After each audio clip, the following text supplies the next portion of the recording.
Good morning, welcome back to the Devika tips Kannada channel. ನಾನು Devika. So ಬನ್ನಿ ಒಂದು ದೇವರಿಗೆ ಪ್ರಸಾದ ಮಾಡ್ಕೊಳ್ಳೋಣ. ತುಪ್ಪ ಹಾಕಿದ್ದೀನಿ, ತುಪ್ಪಕ್ಕೆ ಡ್ರೈ ಫ್ರೂಟ್ಸ್ ಹಾಕ್ಕೊಂಡು ಬಾಳೆಹಣ್ಣ ಕಟ್ ಮಾಡಿ ಹಾಕ್ಕೊಂಡಿದ್ದೀನಿ. ಇದು ದೇವರಿಗೆ ನೈವೇದ್ಯಕ್ಕೆ ಮಾಡ್ಕೊತಿರೋದು ಗುರುವಾರ. ಸೊ ಗುರುವಾರ ನೈವೇದ್ಯ ರಾಘವೇಂದ್ರ ಸ್ವಾಮಿ ಪೂಜೆ ಮಾಡೋದ್ರಿಂದ ನೈವೇದ್ಯಕ್ಕೆ ಮಾಡಿ ನೆಕ್ಸ್ಟು ಬೇರೆ ಕೆಲಸನ ನೋಡ್ಕೋತೀನಿ. ಸೊ ಅದು ಏನೇನು ಫ್ರೈ ಮಾಡ್ಕೊಂಡಿದೆ ಅದನ್ನು ಎತ್ತಿಟ್ಕೊಂಡಿದ್ದೀನಿ. ಇವಾಗ ನಾನು ಅದಕ್ಕೆ ಅದೇ ಬಾಣಲಿಲಿ ಸ್ವಲ್ಪ ರವೆ ಹಾಕ್ಕೊಂಡು ಫ್ರೈ ಮಾಡ್ಕೊತಿದ್ದೀನಿ. ತುಪ್ಪ, ರವೆ, ಸಕ್ಕರೆ ಮತ್ತು ಬಾಳೆಹಣ್ಣು ಅದನ್ನು ಒಂದೇ ಈಕ್ವಲ್ ಪ್ರಪೋರ್ಷನಲ್ಲಿ ತೊಗೋಬೇಕು. ಈಗ 1 ಕಪ್ ಅಂದರೆ ಅದೇ ಕಪ್ಪಲ್ಲಿ ತೊಗೋಬೇಕು, 1/2 ಕಪ್ ಅಂದರೆ 1/2 ಕಪ್ಪೇ ತೊಗೋಬೇಕು. ಅದಕ್ಕೆ ಸ್ವಲ್ಪ ಹಾಲು ಹಾಕ್ಕೊಂಡು ಕುದಿಸ್ಕೋಬೇಕು. ಹಾಲಾದರೂ ಹಾಕ್ಕೋಬೋದು, ನೀರಾದರೂ ಹಾಕ್ಕೋಬೋದು. ಆಲ್ರೆಡಿ ನಾವು ಡ್ರೈ ಫ್ರೂಟ್ಸು ಮತ್ತು ಬಾಳೆಹಣ್ಣೆಲ್ಲ ತುಪ್ಪದಲ್ಲಿ ಹುರ್ಕೊಂಡಿದ್ದೀವಿ. ಅದನ್ನು ಅದಕ್ಕೆ ನೆಕ್ಸ್ಟ್ ಬಾಯ್ಲಾದಮೇಲೆ ಸಕ್ಕರೆ ಮತ್ತು ಈ ಡ್ರೈ ಫ್ರೂಟ್ಸ್ನೆಲ್ಲನೂ ಹಾಕ್ಕೊಳ್ಳೋಣ. ಅದಕ್ಕೆ ಇದು ತುಂಬ ಶ್ರೇಷ್ಠವಾದ ಪ್ರಸಾದ ಅಂತಲೇ ಹೇಳ್ತಾರೆ ದೇವರಿಗೆ. ನೋಡಿ, ಸಕ್ಕರೆನ ಸ್ವಲ್ಪ ಕಡಿಮೆನೇ ಹಾಕೋತೀನಿ. ನಮ್ಮನೇಲಿ ಯಾರೂ ಸ್ವೀಟ್ನ ತಿನ್ನೋದಿಲ್ಲ ಅದಕ್ಕೆ. ಸೊ ಇದಕ್ಕೆ ನಾವು ಬಾಳೆಹಣ್ಣ ಹೆಚ್ಚಿ ತುಪ್ಪದಲ್ಲಿ ಫ್ರೈ ಮಾಡ್ಕೊಂಡಿದ್ದೀವಲ್ಲ ಅದನ್ನು ಸಹ ಡ್ರೈ ಫ್ರೂಟ್ಸ್ನೆಲ್ಲ ಮಿಕ್ಸ್ ಮಾಡಿಕೊಂಡ್ರೆ ನಮ್ಮ ಪ್ರಸಾದ ರೆಡಿಯಾಗುತ್ತೆ.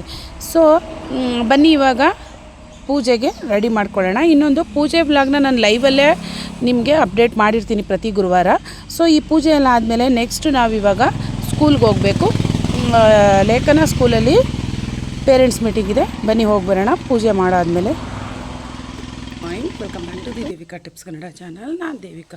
ಸೊ ಬನ್ನಿ, ಇವತ್ತು ಲೇಖನಿಂದು ಪೇರೆಂಟ್ಸ್ ಮೀಟಿಂಗ್ ಇದೆ. ನಿಮ್ಮನ್ನೂ ಸಹ ಕರ್ಕೊಂಡು ಹೋಗ್ತೀನಿ. ಪೇರೆಂಟ್ಸ್ ಮೀಟಿಂಗ್ ಅಂತ ಹೇಳಿದ್ರೆ ಅದ್ರ ಜೊತೆಗೆ ಅವರು ಬುಕ್ಕು ಮತ್ತು ಯೂನಿಫಾರ್ಮ್ ಎಲ್ಲ ಡಿಸ್ಟ್ರಿಬ್ಯೂಟ್ ಮಾಡ್ತಾರೆ. ಸೊ ಬನ್ನಿ ಇವಾಗ ಲೇಖನ ಪೇರೆಂಟ್ಸ್ ಮೀಟಿಂಗ್ಗೆ ಹೋಗಿ ಬರೋಣ. ಇವತ್ತಿನ ನನ್ನ ಔಟ್ಫಿಟ್ ಈ ಥರ ಇದೆ. ಸೊ ಬರಲಿ ಹಸ್ಬೆಂಡ್, ಅವಾಗ ನಿಮ್ಗೆ ತೋರಿಸ್ತೀನಿ. ನೋಡಿ ಲೇಖನ, ಸೇ ಹಾಯ್. ಸೊ ಬನ್ನಿ ಈಗ ಹೋಗಿ ಬರೋಣ. ಸೊ ಇವಾಗ ಸ್ಕೂಲ್ ಹತ್ರ ಬಂದಿದ್ದೀವಿ. ಸ್ಕೂಲಲ್ಲಿ ಪೇರೆಂಟ್ಸ್ ಮೀಟಿಂಗ್ ಮುಗಿಸ್ಕೊಂಡು ಮೀಟಿಂಗಲ್ಲಿ ಬುಕ್ ಇಶ್ಯೂ ಮಾಡ್ತಾರೆ. ಫೀಸ್ ಪೇ ಮಾಡ್ಬೋದು. ಬುಕ್ಕನ್ನೆಲ್ಲ ಈಸ್ಕೊಂಡು ಫೀಸ್ನೆಲ್ಲ ಪೇ ಮಾಡಿಕೊಂಡು ನಾವೀಗ ಹೋಗಬೇಕಾಗುತ್ತೆ. ಸೊ ಬನ್ನಿ ಅವಳು ಯಾವ ಥರ ಮಾರ್ಕ್ಸ್ ತೆಗೆದಾಳೆ ಅಂತ ನೋಡೋಣ. ಸೊ ಸ್ಕೂಲ್ ಕ್ಯಾಂಪಸ್ಸಲ್ಲಿ ಕ್ಯಾಮ್ರಾ ಅಲೋ ಇರಲ್ಲ. ನಾನು ಸ್ವಲ್ಪ ಗೊತ್ತಿಲ್ಲದೆ ಇರೋ ಥರ ಮಾಡ್ಕೊಂಡಿರ್ತೀನಿ ಅಷ್ಟೇ. ಅವ್ರ ಸ್ಕೂಲ್ ತುಂಬಾ ದೊಡ್ಡ ಸ್ಕೂಲು. ಅಲ್ಲಿ ಪಾರ್ಕಿಂಗ್ ಏರಿಯಾ ಇರ್ಬೋದು, ಪ್ರತಿಯೊಂದು ನೀಟ್ ಅಪಿಯರೆನ್ಸ್ ಇರುತ್ತೆ. ತುಂಬಾ ಚೆನ್ನಾಗಿರುತ್ತೆ ಮತ್ತು ತುಂಬ ಡಿಸಿಪ್ಲಿನ್ ಕಲಿತಾರೆ ಮಕ್ಕಳು ಅಂತಲೇ ಹೇಳ್ಬೋದು. ಸೊ ಪಾರ್ಕಿಂಗ್ ಎಲ್ಲ ಆದಮೇಲೆ ಅಲ್ಲಿಗೆ ಹೋಗೋಣ. ತುಂಬ ದೂರ ಇದೆ, ಅಲ್ಲಿಂದ ಅಲ್ಗೂ ನಡ್ಕೊಂಡು ಹೋಗಬೇಕು. ಒಂದು 250 ಮೀಟರ್ಸ್ ಇರ್ಬೋದು ಅನಿಸುತ್ತೆ. ಅಲ್ಲಿಗೆ ಈಗ ಹೋಗೋಣ. ಸೊ ಮೇಡಮ್ ಅಷ್ಟೇ ತುಂಬ ಖುಷಿಪಟ್ಟರು. ಮಾರ್ಕ್ಸ್ ಎಲ್ಲ ತುಂಬ ಚೆನ್ನಾಗಿ ತೆಗ್ದಿದ್ದಾಳೆ ಲೇಖನ ಅಂತ ಹೇಳಿದ್ರು. ಅಂದರೆ ಅವರು ಮಾರ್ಕ್ಸ್ನ ಯಾರು ಕಾಲೇಜಿಗೆ ಫಸ್ಟು ಅಂತ ಅವ್ರು ಹೇಳಲ್ವಂತೆ, ಕ್ಲಾಸಿಗೆ ಫಸ್ಟು ಅಂತ. ಏಕೆಂದರೆ ಮಕ್ಕಳಿಗೆ ಅದು ಇದಾಗುತ್ತಂತೆ, ಅವಳು ಫಸ್ಟು ಇವಳು ಫಸ್ಟು ಅಂತ. According to the CBSE syllabus ಪ್ರಕಾರ ಕ್ಲಾಸ್ಗೆ ಯಾರು ಫಸ್ಟು ಅಥವಾ ಸ್ಕೂಲ್ಗೆ ಯಾರು ಫಸ್ಟು ಅಂತ ಹೇಳೋಂಗಿಲ್ಲ. ಅವರ ಸ್ಕೂಲಲ್ಲಿ H ಸೆಕ್ಷನ್ವರೆಗೂ ಇದೆ.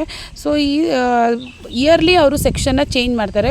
ಸಲ D ಇದ್ಲು, ಈ ಸಲ ಅವಳು H ಸೆಕ್ಷನ್ ಆಗಿದ್ದಾಳೆ. ಸೆಕೆಂಡ್ H, ಫಸ್ಟು D ಇದ್ಲು. ಸೊ ಈ ಥರ ಕೋಆರ್ಡಿನೇಟ್ರು ಸಹ ಚೇಂಜ್ ಆಗ್ತಿರ್ತಾರೆ, ಸೆಕ್ಷನು ಸಹ ಚೇಂಜ್ ಆಗ್ತಿರುತ್ತೆ. ಸ್ವಲ್ಪ ನಿಮಗೆ ವಾಯ್ಸ್ ಡಿಸ್ಟರ್ಬೆನ್ಸ್ ಇರ್ಬೋದು, ಅದಕ್ಕೆ ನಾನು ಸಾರಿ ಕೇಳ್ತೀನಿ. ನಾನು ಹೊರಗಡೆ ವಾಯ್ಸ್ ಓವರ್ನ ಕೊಡ್ತಿದ್ದೀನಿ. ಸೊ ಈ ಥರ ಇರುತ್ತೆ. ಯೂನಿಫಾರ್ಮು ಪ್ರತಿಯೊಂದೂ ಒಂದು ರೂಮೇ ಇರುತ್ತೆ.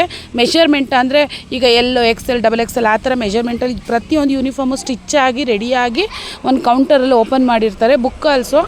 ಬುಕ್ಕಿಗೂ ಅಷ್ಟೇ ತುಂಬಾ ಕ್ಯೂ ಇರುತ್ತೆ ಅವತ್ತೊಂದು ದಿನ. ಬೇರೆ ದಿನವೂ ನಾವು ಹೋಗಿ ತೊಗೋಬೋದು. ಯೂನಿಫಾರ್ಮ್, ಬುಕ್ಕು, ಶೂ, ಸಾಕ್ಸ್ ಪ್ರತಿಯೊಂದು ಅವರೇ ಕೊಡ್ತಾರೆ. ಸೊ ಎಲ್ರಿಗೂ ಅಷ್ಟೇ ಅಲ್ವಾ, ನಾವು ಮಕ್ಕಳನ್ನ ಏನಕ್ಕೆ ಕಷ್ಟಪಟ್ಟು ಓದಿಸೋದು, ಚೆನ್ನಾಗಿ ಓದಲಿ, ಚೆನ್ನಾಗಿ ಮಾರ್ಕ್ಸ್ ತೆಗೀಲಿ, ಅದೊಂದೇ ನಾವು ಪೇರೆಂಟ್ಸೇ ಎಕ್ಸ್ಪೆಕ್ಟ್ ಮಾಡೋದು ಅವರಿಂದ. ಮತ್ತು ಒಳ್ಳೆ ಬುದ್ಧಿ ಕಲೀಲಿ, ಒಳ್ಳೆ ಬುದ್ಧಿ ಕಲಿತು ಸಮಾಜಕ್ಕೆ ಒಳ್ಳೆ ವ್ಯಕ್ತಿ ಆಗಲಿ ಅಂತ ನಾವು ಅವ್ರಿಗೆ ಓದಿಸ್ತೀವಿ.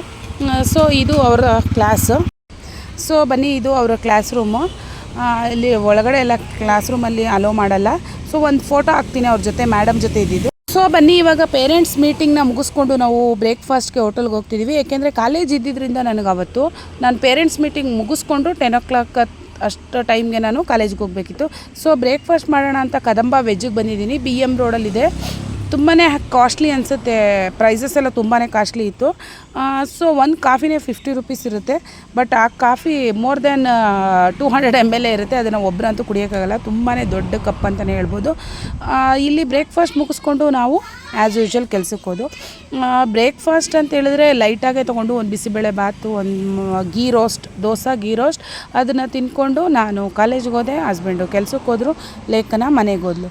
ಸೊ ಈಗಿತ್ತು ಇವತ್ತಿನ ನಮ್ಮ ವ್ಲಾಗ್ ಅಂತಲೇ ಹೇಳ್ಬೋದು. ಸಿಗೋಣ ನೆಕ್ಸ್ಟ್ ವ್ಲಾಗಲ್ಲಿ. ಅಲ್ಲಿವರೆಗೂ ಟೇಕ್ ಕೇರ್, ಬಾಯ್ ಬಾಯ್ ಅಂತ ಹೇಳ್ತಾ ಇಲ್ಲಿಗೆ ಲೇಖನಂದು ಪೇರೆಂಟ್ಸ್ ಮೀಟಿಂಗ್ ಮತ್ತು ಒಂದು ಪ್ರಸಾದದ ರೆಸಿಪಿನ ಮಾಡಿದ್ದೀನಿ. ಯಾರಾದರೂ ಸಬ್ಸ್ಕ್ರೈಬ್ ಮಾಡದೆ ನೋಡ್ತೀರಿ ಪ್ಲೀಸ್ ಚಾನಲ್ನ ಸಬ್ಸ್ಕ್ರೈಬ್ ಮಾಡ್ಕೊಳ್ಳಿ. ಅದೇ ಥರ ಪಕ್ಕದಲ್ಲಿರೋ ಬೆಲ್ ಐಕಾನ್ ಪ್ರೆಸ್ ಮಾಡೋದನ್ನ ಮರಿಬೇಡಿ. ಇದರಿಂದ ನಿಮಗೆ ಬೇಗ ನೋಟಿಫಿಕೇಷನ್ ಸಿಗುತ್ತೆ ನಾನೇನಾದರೂ ವೀಡಿಯೋನ ಅಪ್ಲೋಡ್ ಮಾಡೋದ್ರಿಂದ. ಸಿಗೋಣ ನೆಕ್ಸ್ಟ್ ವ್ಲಾಗಲ್ಲಿ. ಅಲ್ಲಿವರೆಗೂ take care, bye bye. Thanks for watching.